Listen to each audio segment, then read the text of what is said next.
You are watching the number one podcast in the whole YouTube wrestling community. I'm one of your hosts, Juan.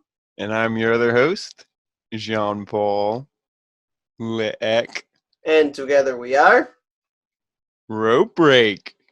Row Break. How's it going, Row Break family? And we, like any other Monday, we have Monday Night Raw.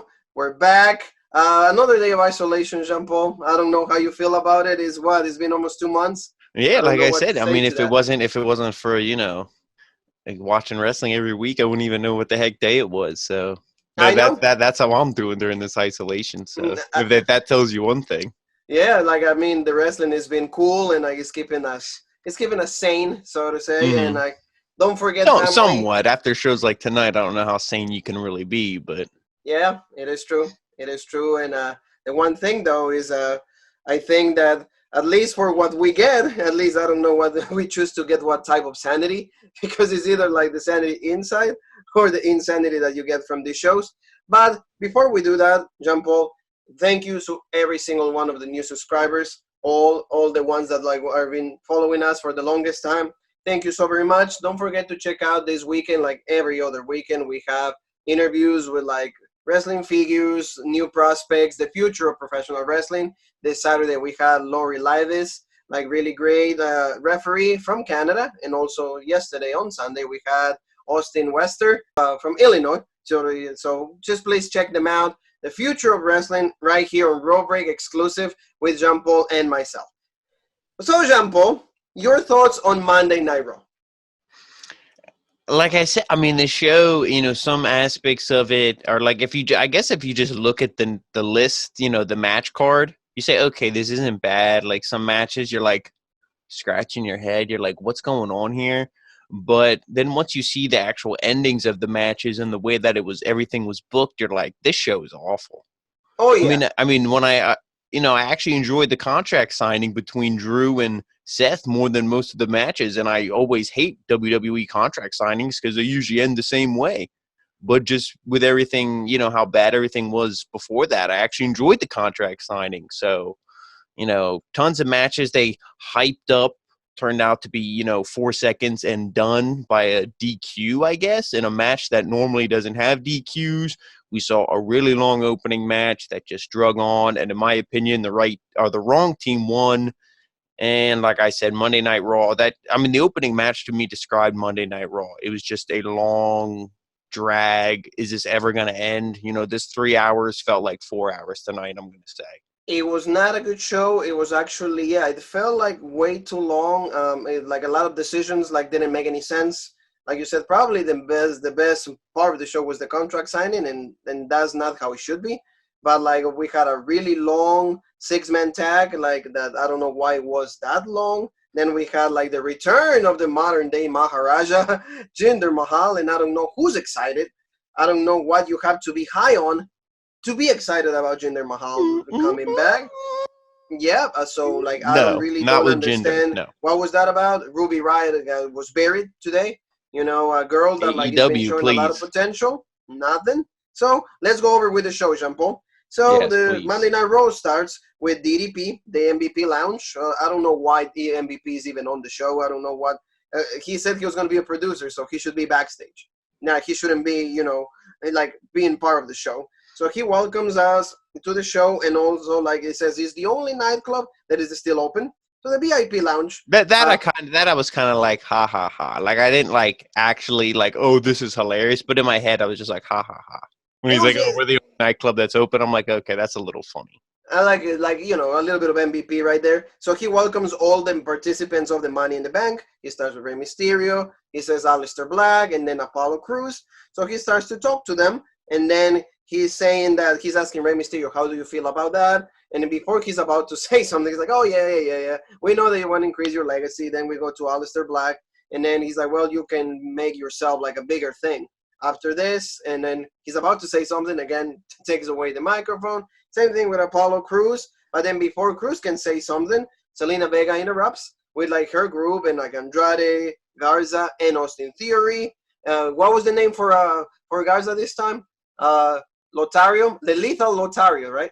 Yeah, well, that was just the name for the whole group. Lethal Lotario, okay. Okay, yeah, that's the new group. Okay, Lotario, the only thing I can relate to is Shawn Michaels, the manager, or like the person that trained him. Yeah, That yeah, was yeah. Lotario, but I don't know where the lethal comes from. But, she's saying that nobody cares what If Apollo has anything, they to should say. be bringing Jay Lethal. Or That's AJ, that's yeah, I that's what I'd rather see than this. well, Jay Lethal will be better. Black Machismo, that will be great. Yeah. That will be this great stuff.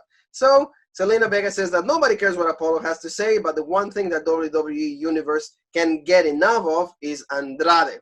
Angel Garza and Austin Theory. She says that those three men are the future of Monday Night Raw. We've been hearing that for a year already, so they're not the future. They're already the present, and the present doesn't seem promising at all.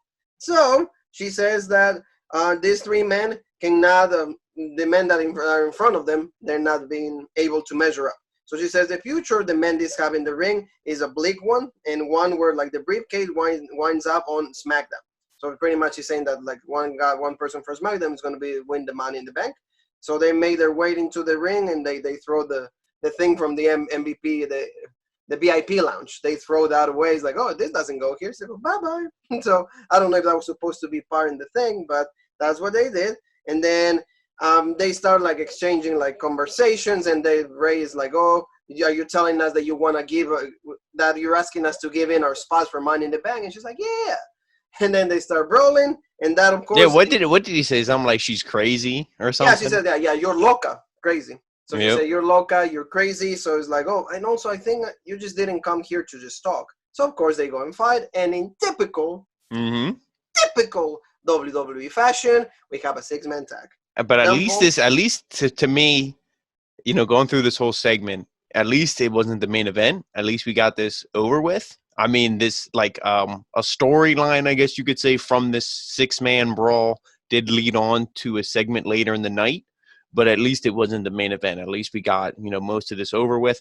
And when they first came out to the VIP lounge and MVP was kind of like, oh, interrupting them, I'm like, okay, maybe, they'll just beat up MVP and then something will happen, or maybe one of the guys will come to MVP's defense and then it'll cause some tension between the three Raw superstars who are going to be Money in the Bank, because there should be tension between them. They shouldn't be teaming up and being buddy-buddy to take on, Zelina Vega and her crew. That's true. Because it's like, hey, like in, a week from Sunday, I'm supposed to be, kicking your ass and all over Titan Towers or whatever you want to call it to be, winning this Money in the Bank. So why would I want to be your buddy?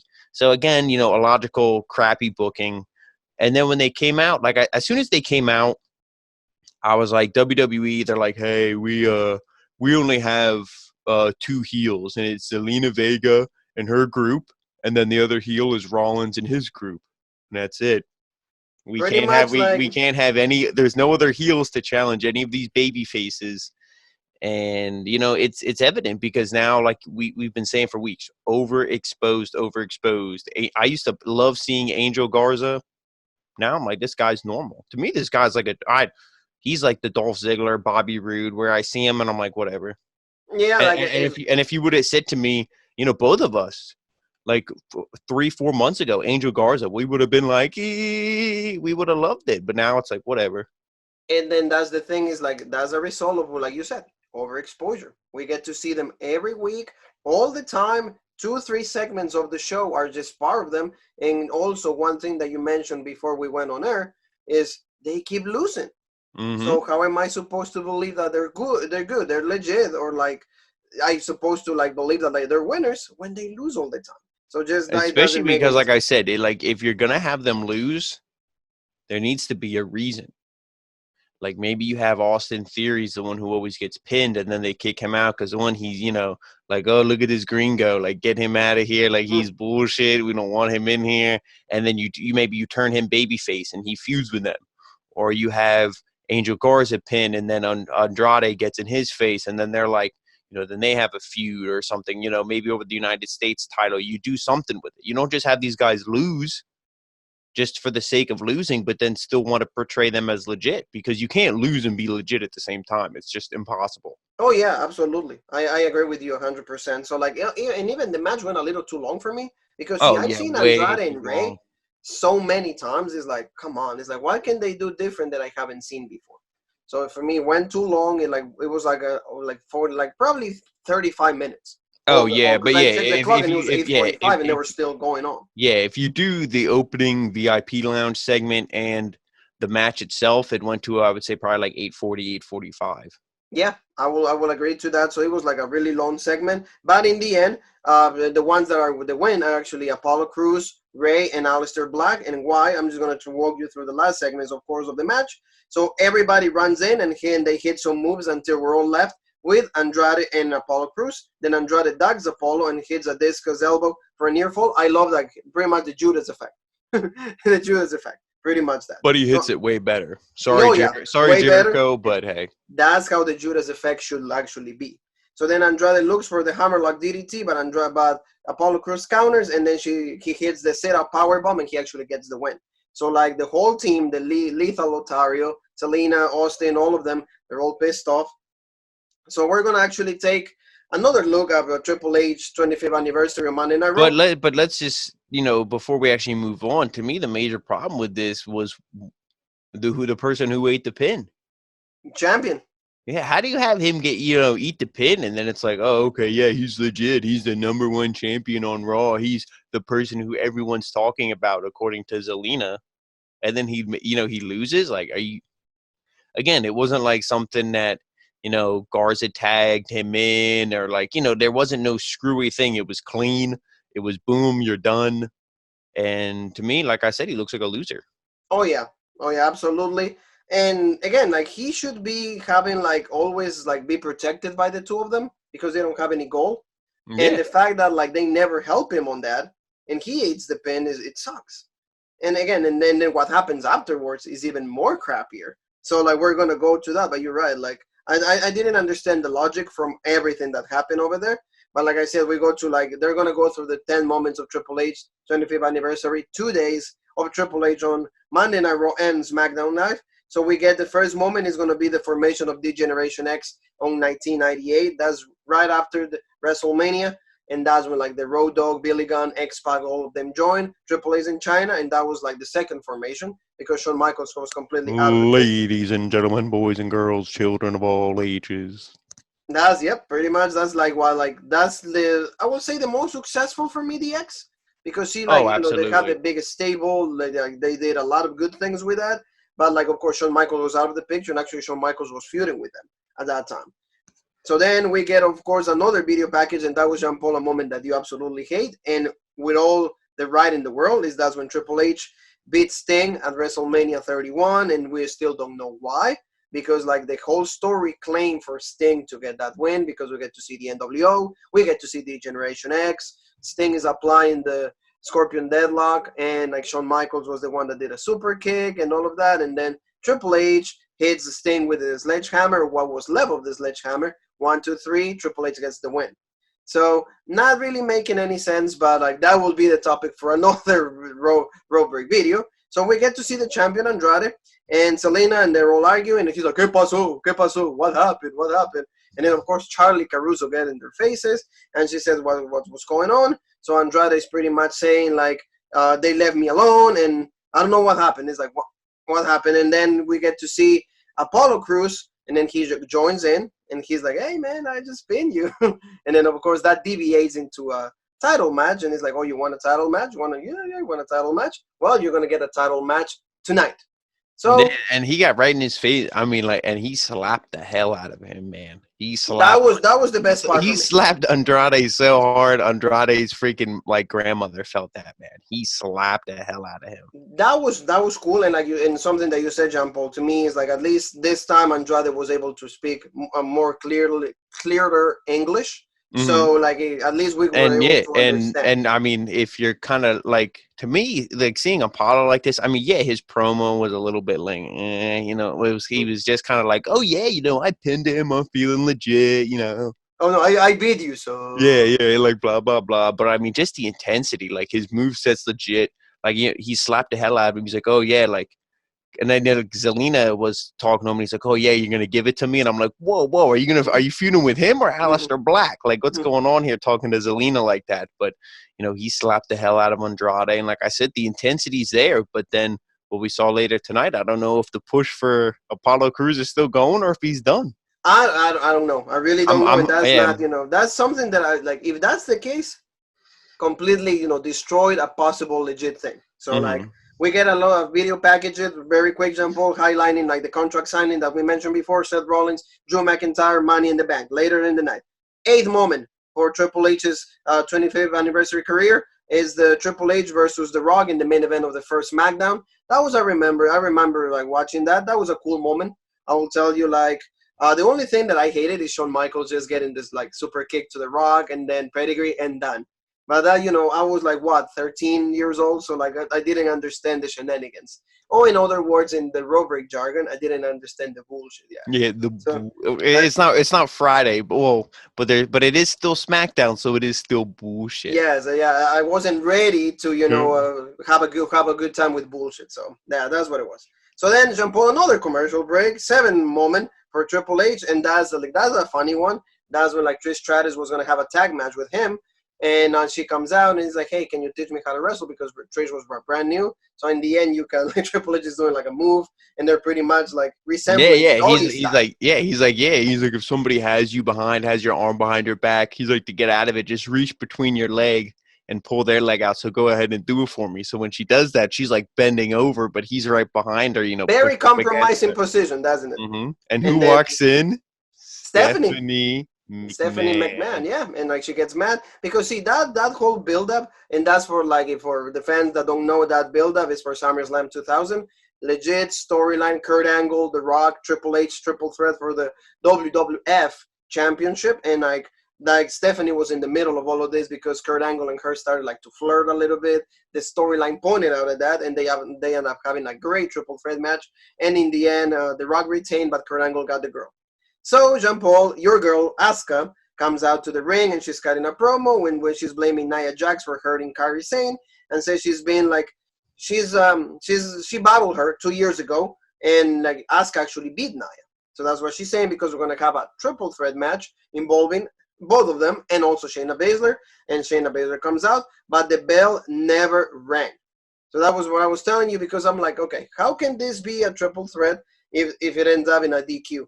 But what ended up happening is just Nia Jax also came out, like I said, and there was just interactions.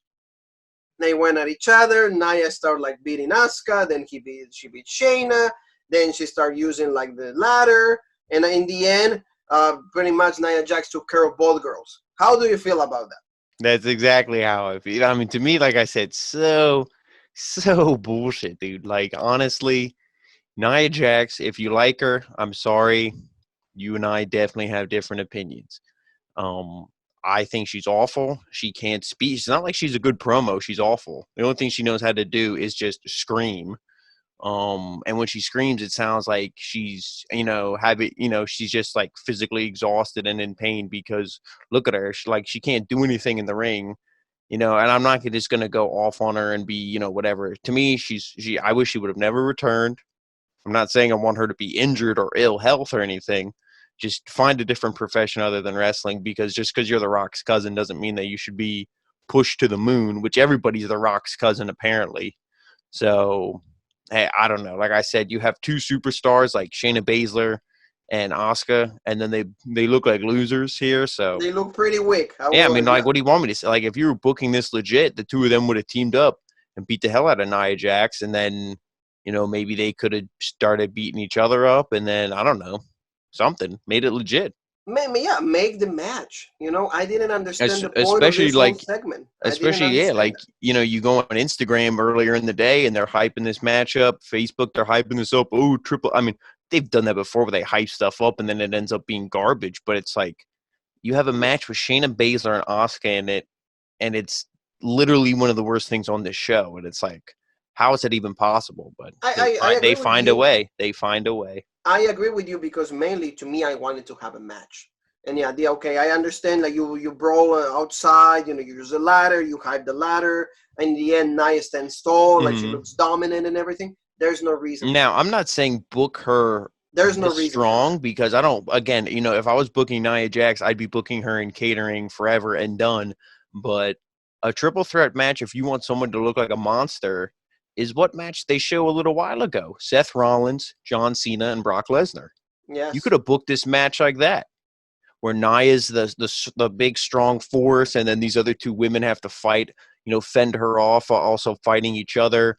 That's how you would have booked this thing, but they don't care. We just want to get Nia over. We don't care about these other women. Don't be surprised if she wins Money in the Bank. I wouldn't like that. I hope not. That will be a complete, misuse of the briefcase. You need to give that to somebody that needs it, somebody that you can actually make a start of, just using the Money in the Bank. But hopefully they don't do that. But again, I didn't like it, and I know neither did you. But it's just because, again, like, you don't need this kind of segments to just bury two of the best talents, Oh especially yeah, Shayna to Baszler. me, like I Asuka said, is this is. semi-buried, you know that. But Mhm. like Shayna, really, why you have Shayna not look strong and then Nia just looks great? I just Oh don't like yeah, that. like I said, if you want to know my real opinions on Nia Jax, you got to say that for a rope break unfiltered. I don't want to be, upsetting too many people here. That it is, I well, yeah, just to that is me, that is to, in the works. So yeah, don't worry, to me, family. I just I can't stand her. I never could stand her. People, We'll save oh, it. We'll save it for when Jean Paul. she's the next coming of China. China's unfortunately, China's turning in her grave when she hears comparisons like that because Nia Jax is awful. Absolutely, you're absolutely right, Jean Paul. So we don't see the point for that, but what we do see a point is like Bobby Lashley and Lana going backstage, and pretty much he tells her, "Honey, when you go to the ring, I get distracted. Like, you're too pretty. I see your pretty face. I see your beautiful legs, and I cannot really focus on what's going on the match. So if you allow me to, I just rather go by myself." Yeah, he's like, Lana, I need you to stay in the back because when you're out there, all I can think of is how your husband got released and you're still here. And Exactly. It's he's like, and like, it I hurts was me. thinking the both of you were going to be released, but no, you're still here, and I got to still deal with you. But give me 5 minutes so I can go take care of Denzel DeJournette, and that was pretty quick. Like I said, not even like 3 minutes because one spear and done. So like Bobby Lashley gets the win. So they're probably building him up for like whatever's to come after Money in the Bank. So that's, I guess, if you're gonna do that justice to Lashley, hopefully this is the time. I'm not the greatest fan of Bobby Lashley, but I know that like if present him with a very believable gimmick, it will be something worth for the guy. He's not a bad wrestler, you know that. He's just being Mm-hmm. presented with absolute trash after trash after trash after Yeah. trash. Now, if I was booking it, and you're now this is booking it in the sense to try to get Bobby Lashley over, not booking him to just be like a loser. Yes. He wins, maybe getting in a little mini profile feud, wins that, and then you have him eventually go against Seth Rollins, or not Seth Rollins. Oh, I hope Drew not. I McIntyre. hope not Seth Rollins. I hope he doesn't win. Drew Drew McIntyre. McIntyre, Yeah. and then he loses because of Lana. Then after that, he's like, Lana, I'm done with you. You're bullshit. Leave me. He rips up their marriage, certificate, whatever, throws it at her. He's like, we're done.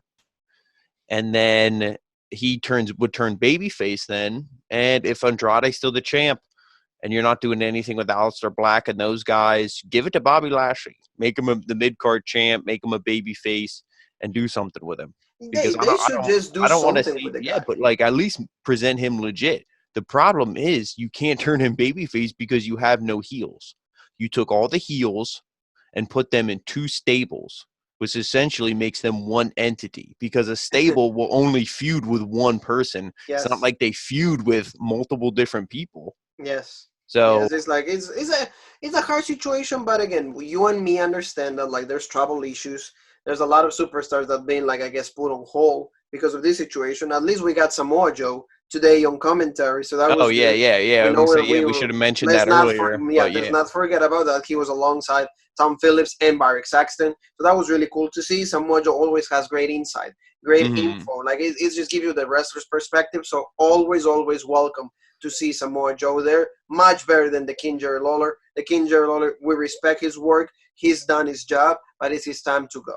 So, Jean Paul, we get like a preview from the newest game that is going to come out on the fall of 2020. We're reported on every single one of the social media platforms.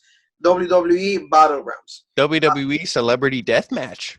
That will be, I will actually play that because Didn't it's you good want to night, see? That's the good feel I fight. got. when I saw this, like the style, how they're like kind of short, it got The like the clay. big head. The It clay, reminded yeah. me, yeah, like the old I think it was on Spike TV. For some of the young people, if we have a younger audience, look up Celebrity Deathmatch because I was It's very. MTV, MTV, Jean Paul? It might have been MTV. I think it was MTV? actually MTV. before Spike TV. Yes, yeah. It was Yeah, it was Johnny old. Gomez Yeah. and Nick Diamond says to Yep. you, good fight, good night. Yep. Yeah, it was legit. And if you want to see, guys, Stone Cold against Vince McMahon, there's a match right there. Stone Cold was a regular commentary guy on that. He actually voiced that thing. And also, there's an episode with The Undertaker. He goes against Satan. And he beats Satan with a tombstone pile driver. Just for the people that want to know extra, a little bit celebrity in the match. Big fan of that show. But like Jean Paul was mentioning, very similar to that. It's going to be kind of But like to me, yeah, like I said, I arcade mean, the mode. game, yeah, like I don't know if it was 2K, but they kind of remade NBA Jam, which was a game for Sega Genesis. Yeah. And they remade that, and it did really well. And that's an arcade style basketball game. So now this is going to be an arcade style wrestling game, which those are popular, but it's all like I just want to see how this is presented. It seems like there was like a suplex where like Charlotte or Becky was on fire or something. So it seems like they do it's gonna be like superpowers. like superpower stuff. But to me, this will be cool if it like I'll buy it, but there's got to be two things: the roster has to be decent, and maximum $40. Yeah. You cannot charge $60 for this game. If WWE is smart, they should do that. Especially after now, this game could be worth $60, but you cannot charge $60 for it after what happened with 2K20. Exactly, that's what I mean. If they're smart about it, they should do that. That way, at least they get some of the fans to like go ahead and buy that. Especially with the situation, also like who wants to like spend $40 that you could be doing it with buying some groceries, buying something for your family. Yeah. And spend your money, go out there, oh yeah, I love WWE that much that I want to spend my hard money on this situation. Oh, I wonder who will do that.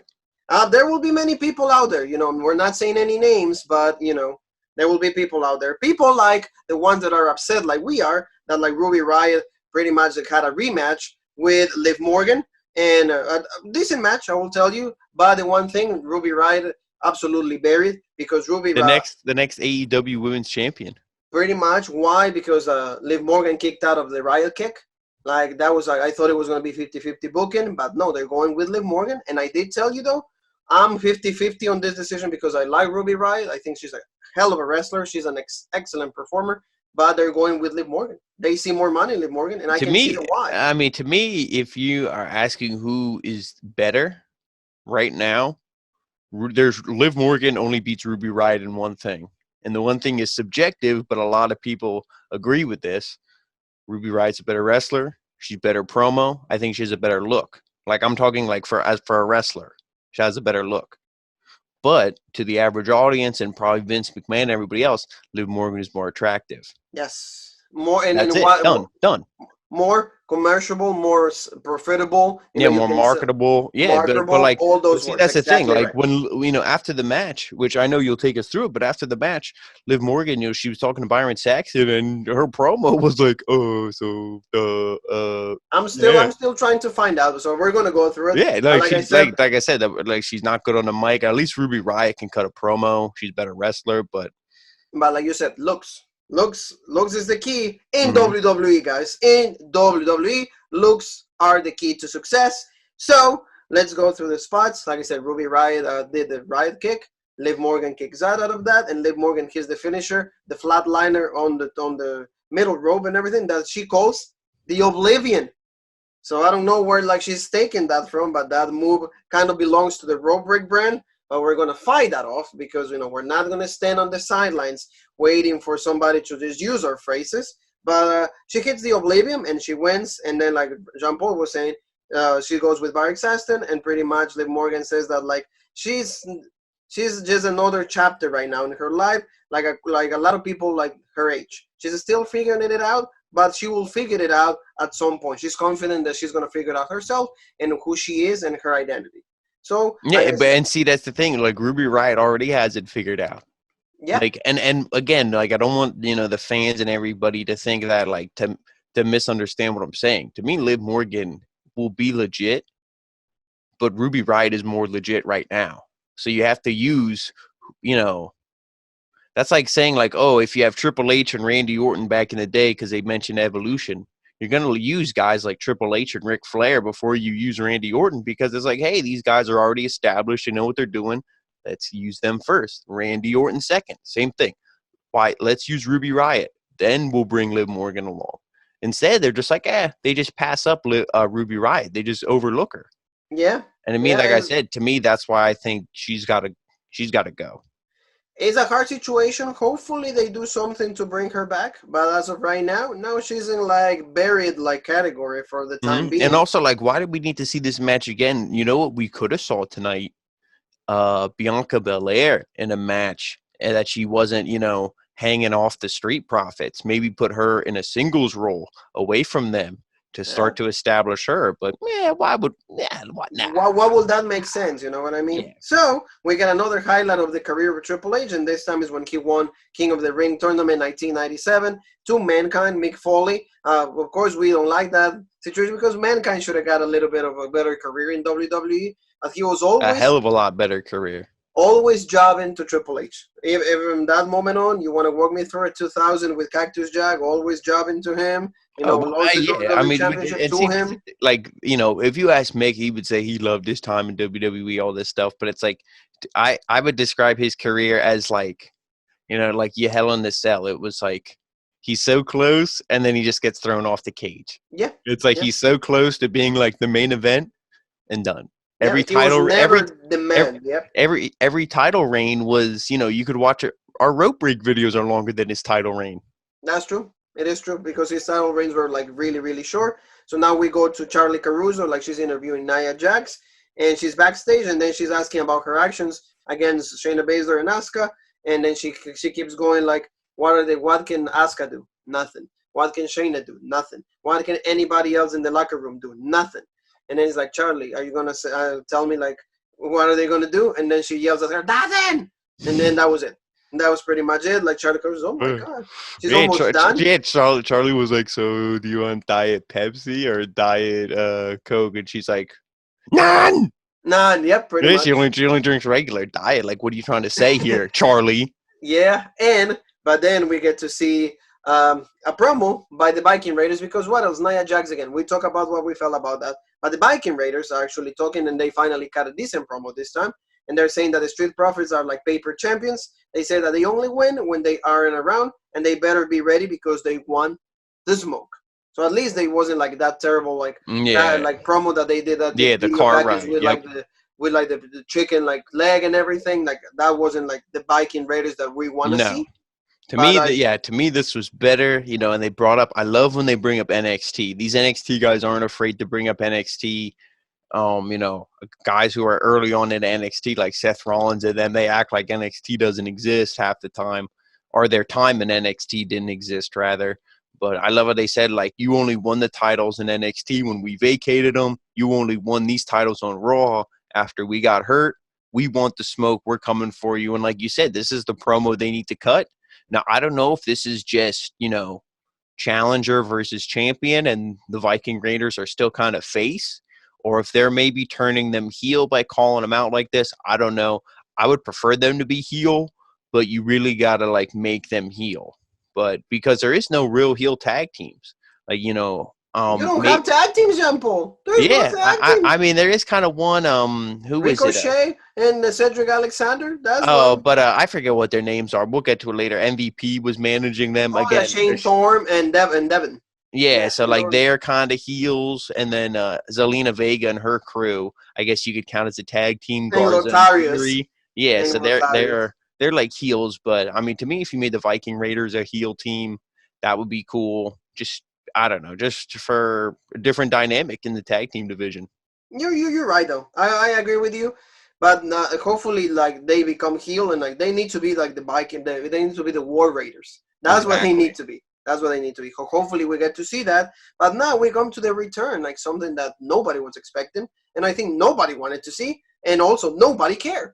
Is the return of the modern-day Maharaja, Jinder Mahal, and of course he goes against to the guy that like is legit on Wednesdays, is against legit on Wednesday, bullshit on Mondays. Completely, I don't know what happens on Mondays, Well, I don't know what he does on Sunday night. Yeah. And like every time he goes to Monday, like he's absolute trash. And like you said, do it again.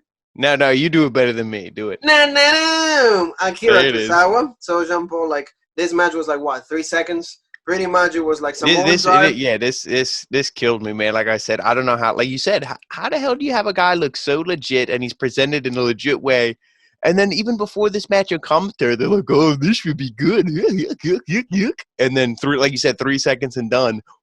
Samoan driver, Jinder Mahal, like okay, Kalas and done, and then one of the worst finishers in WWE. And can I just say the bullshit when he comes out? Former WWE champion. Why? So like, go ahead. Everybody who comes out, are you gonna say like when Randy Orton comes out, former Intercontinental champion, former World Heavyweight champion, former WWE champ, former tag champ? Like really? No, you know what you want to know what they should say? Former 3MB member.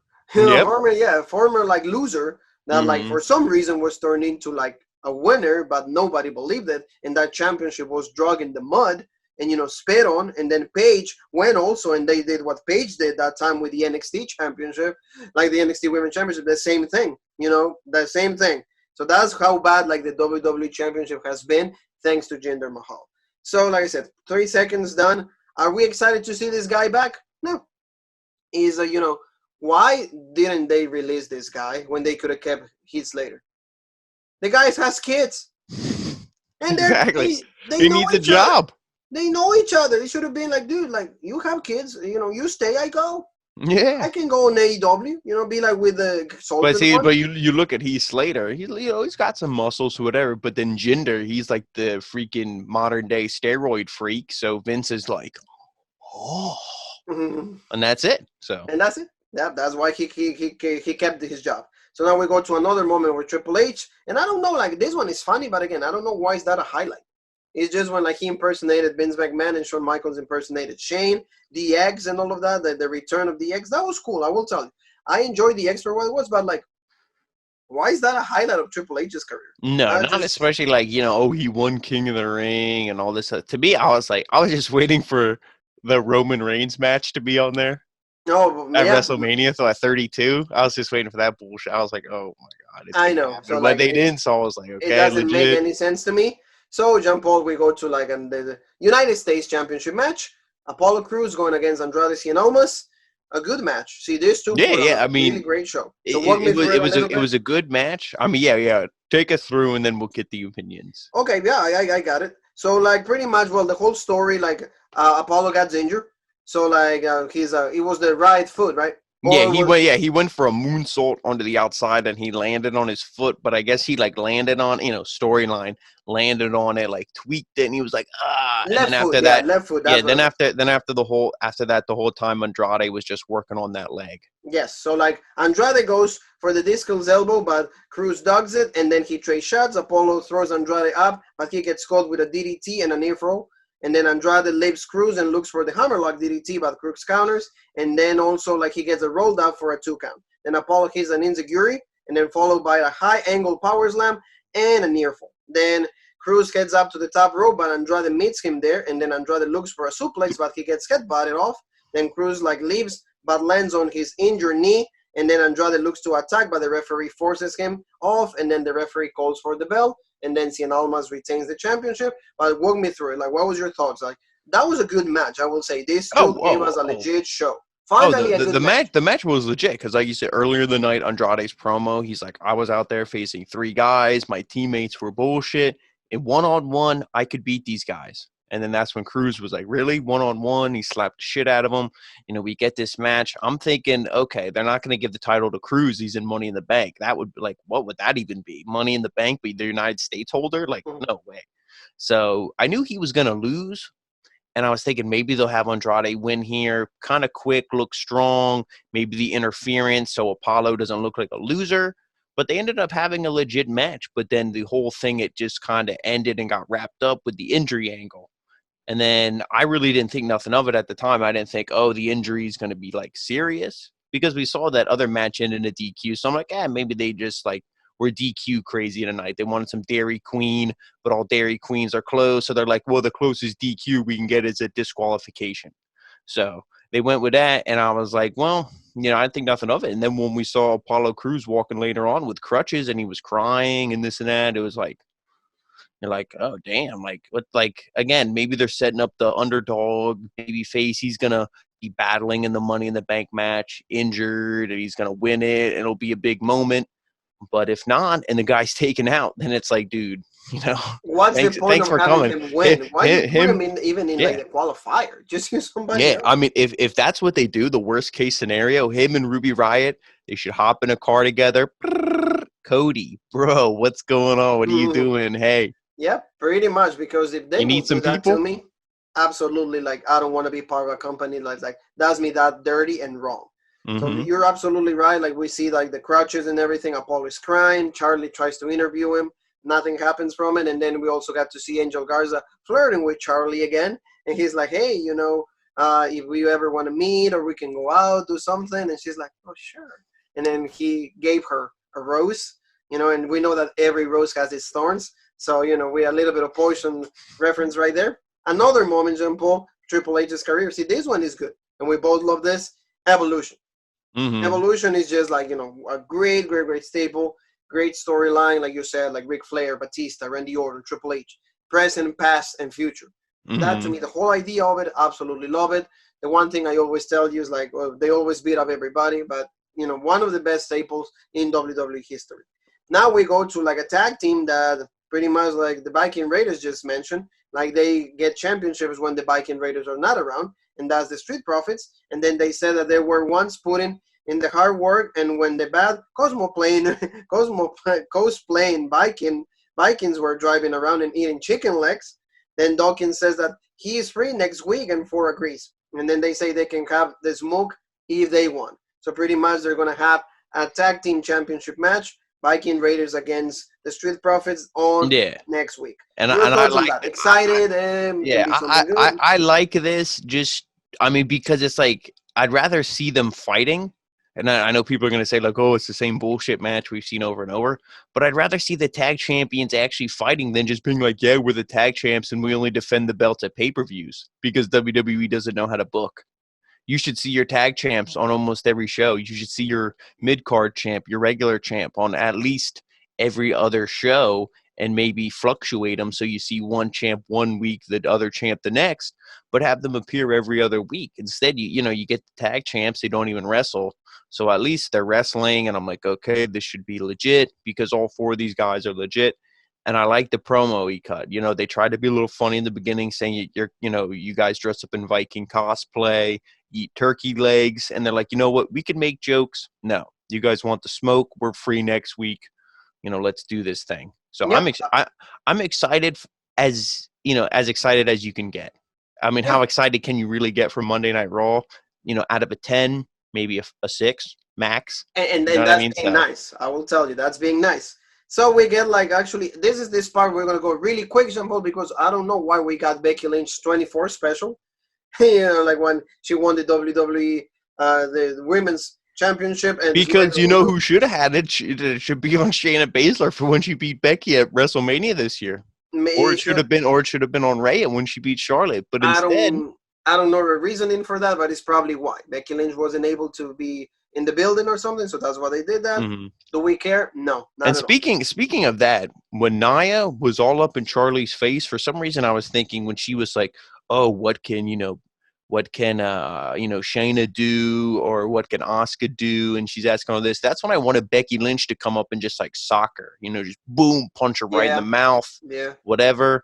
And then, but maybe they're not having these two interact because they're going to have Nia Jax holding up the briefcase like a $30 Arby's order, and then she's going to be holding that up. And then also there's a lot of reports that there's a lot of superstars that have stated that they don't want to work with Nia Jax because of like how now we'll say like negligent she is in the ring, how careless she's in the ring.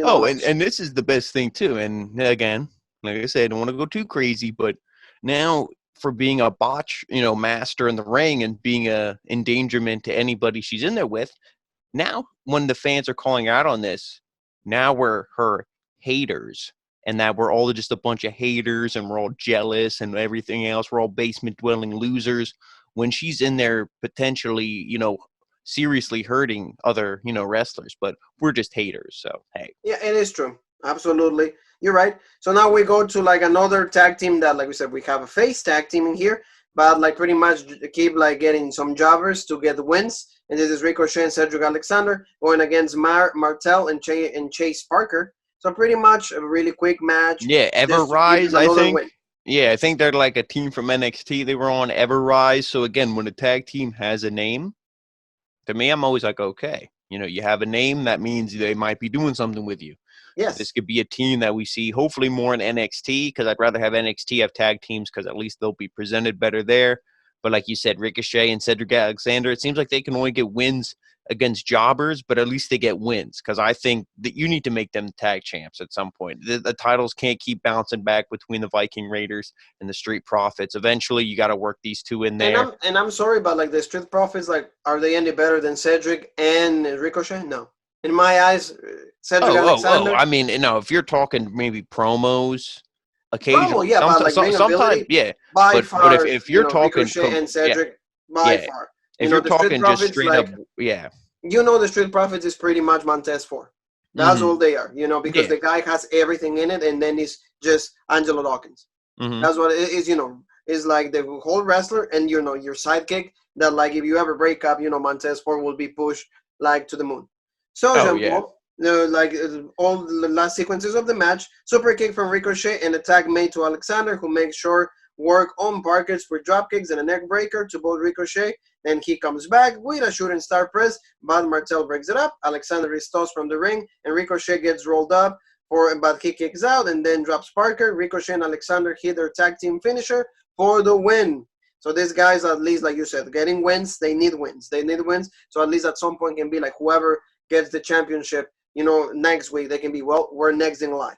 This is what we want. We're getting wins. We want a championship match. So MVP, Jean-Paul, appears on the big screen, and he says that, like, the NFL draft got him thinking. He has an eye for talent, so he better represent this too. Shane Thorne and Brendan Bink. So, like, the duo appears besides MVP, and he says they want a rematch next week.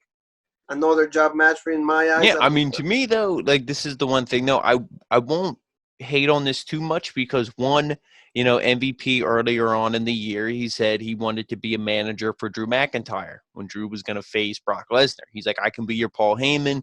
Drew was like, I don't need a mouthpiece. Claymore kicked him. We know that story. MVP's still hanging around. He's still trying to find guys he can manage, guys who he can, maybe lead down the right path. Maybe not the right path for them, but maybe for him, because he's kind of clearly MVP, I would say, is kind of like a sneaky heel in all this. So I like this. I always like stables when they're presented in a legit way. And if MVP is a manager of this heel tag team and they do decent-ish to help get people over, then I'm for it. But like I said, hopefully they maybe present them in a different way, maybe get MVP's team a win over these jobbers, Ever Rise, I think their tag team name was, get a win over them. Maybe do something. MVP's team of Bink and who was it? Bing and Shane Thorne. And Shane Thorne, they could get maybe have a little feud with Cedric Alexander and Ricochet, and then the winner of that can go on to face the winner of the Viking Raiders and the Street Profits. That's what we want. That's what we want to see. So now, Jean-Paul, we're going to the main event, the contract signing. Seth Rollins going against Drew McIntyre. Like, the one we're thing finally here. Felt like forever, but we're finally here. No, we are here. Yeah, I don't feel like forever. I always enjoy to talk to you about. Oh no! I meant when I'm watching it. That's a rope different story. break is always legit. That's a different story. I'm talking me watching the show. I will tell you, like, I did appreciate Seth Rollins wearing a suit. Mm-hmm. See, that's to me, old school, like, way to present, like, at the challenger and how legit you want to be when you're presented a championship match. I always appreciate that. I always like suits, how you carry yourself, kind of like the Ric Flair look. And McIntyre kind of didn't look bad either. Like, he had, like, kind of like semi-casual, and I do like that. So, like, pretty much what they said about is like, hey, Seth Rollins is like, well, you think that I don't deserve this, or I need this. It's like, I'm the one because I'm the leader. Like, I'm supposed to be. This is my destiny. I'm supposed to hold this championship. You're not supposed to be. It's like, your time will come. You'll be a legit champion. You'll have your whole run, but not at my expense. Like, I'm the one that needs to guess this. So Drew is holding, but he doesn't have to. He doesn't want Drew to suffer for that title. He's burning to burn. He doesn't want to be the one to crush Drew's dreams, but it's a sacrifice he's willing to make for the greater good. So he keeps going with the Messiah like gimmick and all of that. So Seth says that Drew is a smart man, and one day he'll see the light, and when he does, he won't turn him away. Drew thanks him and says he was enlightening and a very passionate speech. Things are clear to him now, clear to everyone that Seth is full of what?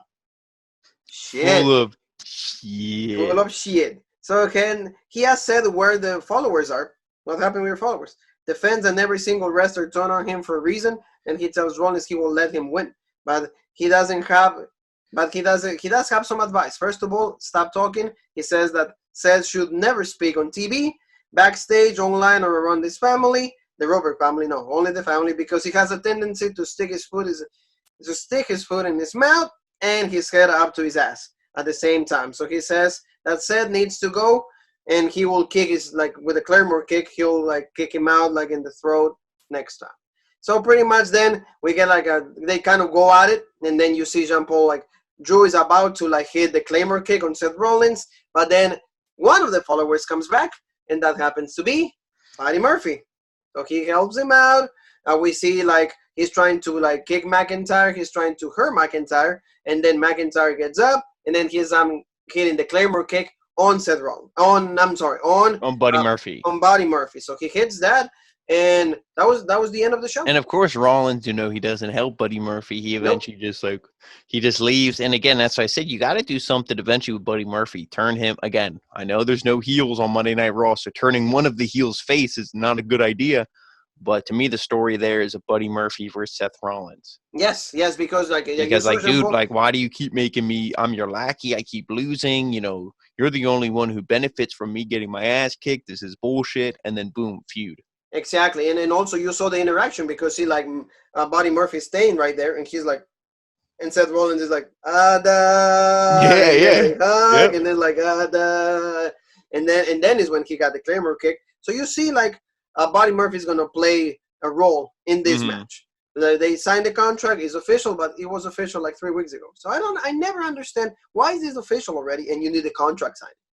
Wouldn't it be you need a contract signing first to make it official? I'm just saying. And also they do contracts. To me, a contract signing isn't special. You watch, any wrestling show from 10, 15 years ago, a contract signing, it's okay, this is going to be legit. There's something's going to go on here. Something's going to be crazy. Now you watch a contract signing and all it's going to be is one guy is going to flip the table. Someone's going to hit their finisher and done. Yeah. Pretty much, and that's but there's not going to be. It's not like there's ever going to be somewhere they signed the contract and then someone else signs it and then the heel's you didn't read the fine print. It's and falls count anywhere. There's never any it's never any shock. Yeah, there's it's always just the same stuff. Flip table, finisher, done. And there's no going back, like the king will say. There's no going back, and then that. So pretty much that's how it ended the show. Family, I think that it was like you said, like Jean-Paul was saying. Not such a great Monday Night Raw. No. Nothing extremely interesting. The main event was at least somewhat interesting. Good interaction between McIntyre and Seth Rollins. There might actually be a chance for me to enjoy SmackDown more this week because I did not care for Raw too much, to be honest. Yeah, but in this time, at least Seth Rollins used his delivery promo. You make it a little bit engaging and see Drew McIntyre is getting really better at promo work. And to me. Carrying himself as the champion, which I really love. I feel so bad for McIntyre. All this stuff that happened for him, all this, like you said, he won the title in front of nobody. I mean, all the fans, all, at home were going crazy, but all of this, he's, in front of a dead crowd, but he's still, everything he's saying is legit. If there was a crowd, they would be popping for him. They'd be cheering. So I agree with you 100%. McIntyre, to me, is carrying himself as a legit champion. And he's been booked legit. He looks strong. Like they said, he beat Lesnar and Big Show on the same night. Yes. And, just to me, everything, he should have a legit title reign. Oh, yeah. I don't know what their story is. And again, we don't know what's going on in the real world. But to me, you got to have this guy at least defend his title once in front of a crowd. Yeah. Oh, yeah. You can't. He should not be dropping the title with no crowd. He should not, first show back with a crowd, drop it to somebody. No, you got to let this guy win. We hear the music. He holds up the title.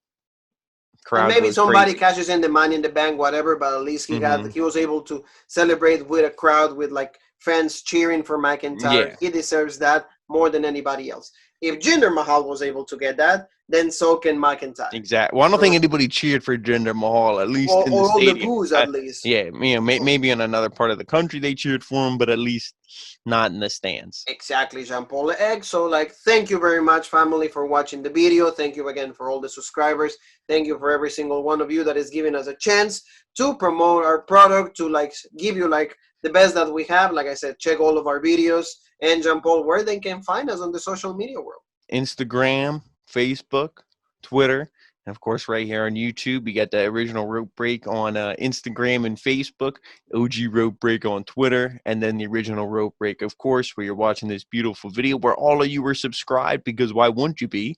And, right here on YouTube, the original Rope Break. And like Jean-Paul always says, for the meat and potatoes, right? Yep, this is again, social media, that's for the memes, the news, which news is important. But the most important thing is seeing our two faces right here. So that's where you want to be on YouTube. Exactly. So, Jean-Paul, I think there's only one more thing that is left to say, right? That's and right. That is...